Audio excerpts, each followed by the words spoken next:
എറവക്കാട് സ്വദേശി സഫീറിന്റെ തണ്ണിമത്തൻ കൃഷിയുടെ വിളവെടുപ്പ് തദ്ദേശ സ്വയംഭരണ വകുപ്പ് മന്ത്രി MP രാജേഷ് ഉദ്ഘാടനം ചെയ്തു.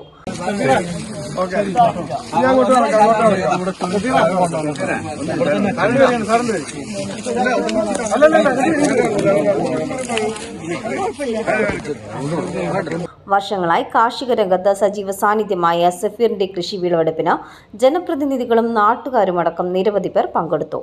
ചടങ്ങിൽ പന്തലിങ്ങൽ മൊയ്തു ഹാജി അധ്യക്ഷത വഹിച്ചു. തൃത്താല കൃഷി അസിസ്റ്റന്റ് ഡയറക്ടർ മാരിയത്ത് കിബിത്തിയ, കപൂർ കൃഷി ഓഫീസർ ആയിഷ, കൃഷി അസിസ്റ്റന്റ് ഓഫീസർ നിഷാദ് PM എന്നിവരടക്കം നിരവധി ഉദ്യോഗസ്ഥർ ചടങ്ങിൽ പങ്കെടുത്തു. നമ്മുടെ പ്രിയപ്പെട്ട നമ്മുടെ തദ്ദേശ സ്വയംഭരണ വകുപ്പ് മന്ത്രി MP രാജേഷ് അവർക്ക് അദ്ദേഹത്തെ ഞാൻ ഈ വേദിയിലേക്ക് ആദ്യമായി സ്വാഗതം ചെയ്യുന്നു. പ്രദേശത്ത് കർഷകരെ പ്രോത്സാഹിപ്പിക്കുന്ന മാതൃകാപരമായ സംരംഭമായാണ് സഫീറിന്റെ തണ്ണിമത്തൻ കൃഷിയെ സംബന്ധിച്ച് ചടങ്ങിൽ സംസാരിച്ചവർ വിലയിരുത്തിയത്.